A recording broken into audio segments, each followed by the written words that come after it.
Hi అండి, నమస్తే. నేను మీ భార్గవి. వెల్కమ్ బ్యాక్ టు అమ్మ చేసిన వంటలు. ఈ రోజు మనం ది ఫేమస్ మడత కాజాని స్వీట్ షాప్ స్టైల్లో పొరలు పొరలుగా జ్యూసీగా ఎలా ప్రిపేర్ చేయాలో చూసేద్దాం. సో వీడియో చేసేంతసేపు ఇంతైనా చేయడం చాలా తేలిక అనిపిస్తుంది, కానీ ప్రతి స్టెప్ కి ట్రిక్స్ అండ్ టిప్స్ ని పాటిస్తూ నిదానంగా చేయాల్సి ఉంటుంది. కాబట్టి వీడియోని ఎక్కడ కూడా స్కిప్ చేయకుండా చివరి వరకు చూడండి. Let's start. బౌల్లోకి 1 కప్పు మైదా పిండిని తీసుకోండి.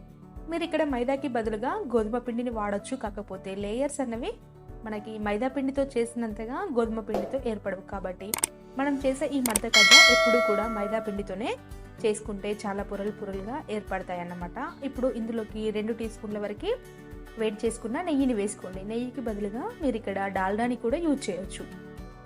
తర్వాత 1/2 టీ స్పూన్ వరకు వంట సోడాని వేసి పిండి మొత్తం ఒకసారి బాగా మిక్స్ చేసి తర్వాత వాటర్ని కొద్దిగా వేస్తూ చపాతీ పిండి కంటే కాస్త సాఫ్ట్గా ఉండే విధంగా చూస్తూ చపాతీని కలుపుకోండి. ఇలా ఈ కన్సిస్టెన్సీలో ఉండాలి. మరీ గట్టిగా కాకుండా మరీ సాఫ్ట్గా కాకుండా ఈ విధంగా ఉండాలన్నమాట. ఇలా కలుపుకున్న చపాతీ పిండిని ఒక 10 మినిట్స్ వరకు కూడా బ్రేక్ ఇవ్వండి. ఈలోపు మనము షుగర్ సిరప్ని ప్రిపేర్ చేద్దాం. స్టవ్ పైన ప్యాన్లోకి 1.5 కప్పు వరకు షుగర్ని యాడ్ చేసుకోండి. ఆ తర్వాత ఇందులోకి 1/2 కప్పు అంటే 1 కప్పులో 3వ వంతు వరకు వాటర్ని వేసి చక్కెర కరిగే వరకు కలపండి. పాకం అనేది తీగ పాకానికి కాస్త ఎక్కువగా, ముదురు పాకానికి తక్కువగా ఉండేలా చూసుకోండి. పాకం మరీ ముదిరిపోతే కూడా మనం చేసుకునే కాజాలు జ్యూసీగా ఉండలేవు. కాబట్టి పాకాన్ని కాస్త చూస్తూ చేసుకోండి. ఈ పాకం రావడానికి మినిమం ఒక 5 మినిట్స్ టైం పడుతుందండి. సో మంటని మీడియం ఫ్లేమ్లో మాత్రమే ఉంచి పాకాన్ని ప్రిపేర్ చేసుకోండి. మనం చేసుకునే కాజాలు 4-5 రోజులైనా కూడా జ్యూసీగా ఉండాలి అంటే ఇప్పుడు ఇందులోకి కొద్దిగా పటికని వేసుకోండి. మీరు పటికకి బదులుగా ఇక్కడ నిమ్మరసాన్ని కూడా వాడొచ్చండి. కాకపోతే కాజాలు అనేవి అంత జ్యూసీగా రాకుండా క్రిస్పీగా ఉంటాయి. నెక్స్ట్ 1 టీ స్పూన్ వరకు ఇలాచీ పౌడర్ని కూడా వేసి ఒకసారి బాగా మిక్స్ చేసి ఇక స్టవ్ ఆఫ్ చేసి పక్కన ఉంచండి. ఈ లోపు మనకు పిండి అనేది చక్కగా నానిపోయి ఉంటుందండి.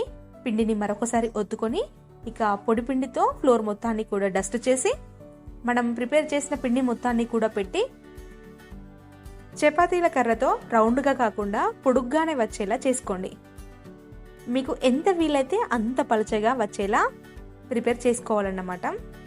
మనకి ఎంత పలచగా ఉంటే కాజు అన్నవి అంత లేయర్స్గా వస్తాయి. ఇలా వీలైనంత పలచగా చేశాక సైడ్స్ అన్నింటినీ కూడా ఈక్వల్గా కట్ చేసిన పీసులను మళ్ళీ సైడ్స్ అన్నింటికి కూడా పేస్ట్ చేస్తూ ఇలా ఈక్వల్గా అయ్యే వరకు చేసుకోండి. ఇలా సైడ్స్ అన్నింటినీ కూడా వేసి మనము పేస్ట్ చేసి చేయడం వల్ల మనకి పిండి ఎక్కడ కూడా వేస్ట్ అవ్వకుండా ఉంటుందండి. తర్వాత సైడ్స్ని మరొకసారి ఈక్వల్గా కట్ చేశాక 2 టీ స్పూన్ల వరకు నెయ్యిని వేసి ఈక్వల్గా స్ప్రెడ్ చేయండి. దానిపై నుండి కొద్దిగా పొడిపిండిని చల్లండి. ఇలా చేయడం వల్ల రోల్ చేసినప్పుడు మనకి లేయర్స్ అన్నవి అతుక్కోకుండా పొరలుగా ఏర్పడతాయండి. తర్వాత మనం స్టార్టింగ్ నుండి కొద్దిగా పొడిపిండిని చల్లుకుంటూ రౌండ్గా చివరి వరకు కూడా ఇలా రోల్ చేస్తూ చుట్టుకోండి.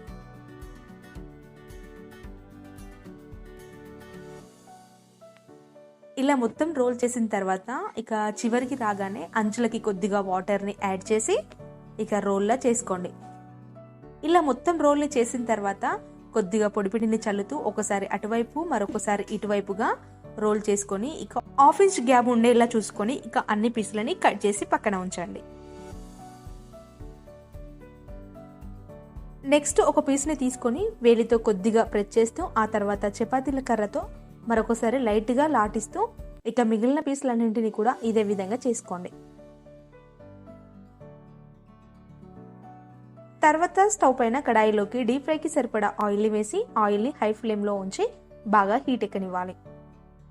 ఇలా బాగా హీట్ ఎక్కిన తర్వాత స్టవ్ని ఆఫ్ చేసి ఇక మనం ప్రిపేర్ చేసిన కాజు అన్నింటినీ కూడా వేసి ఫ్రై అవ్వనివ్వాలి. ఇలా మనం ఆయిల్ మొత్తం హీట్ అయిన తర్వాత స్టవ్ ఆఫ్ చేసి డీప్ ఫ్రై చేయడం వల్ల కాజాలు అన్నవి పొరలుగా చక్కగా ఏర్పడతాయండి.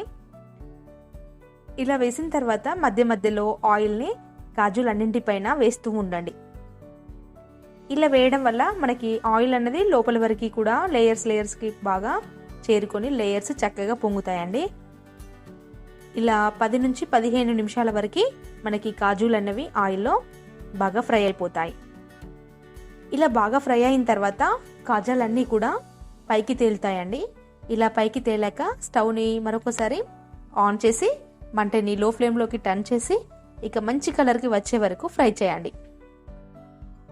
ఈ కాజాలు అన్నవి ఇక కలర్లోకి మారగానే మరొకసారి మంటని హై ఫ్లేమ్లో ఉంచి ఒక 2 మినిట్స్ వరకు కూడా హై ఫ్లేమ్లో ఫ్రై అవ్వనివ్వాలి. ఆ తర్వాత స్టవ్ ఆఫ్ చేసి ఇక మనం ప్రిపేర్ చేసుకున్నటువంటి సిరప్లోకి ఈ కాజాలన్నింటినీ కూడా వేసి 1/2 నిమిషం ఉంచి ఇక వెంటనే తీసేయండి. అంతే, జ్యూసీగా మడత కాజాలు రెడీ. చూస్తుంటే నోరూరుతుంది కదా. మరి ఇంకెందుకండి ఆలస్యం, మీరు కూడా ఇక చిటికెలో చేసేయండి. మీరు చేశాక టేస్ట్ ఎలా ఉందో పోస్ట్ చేయడం అయితే మర్చిపోకండి.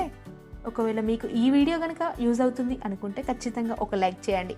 అలాగే మీ ఫ్రెండ్స్ అండ్ రిలేటివ్స్కి షేర్ చేయండి. ఇంకా ఎవరైనా మా ఛానల్ని సబ్స్క్రైబ్ చేయకపోతే సబ్స్క్రైబ్ చేసి పక్కనే ఉన్న బెల్ ఐకాన్ని యాక్టివేట్ చేసుకోండి. Thank you for watching.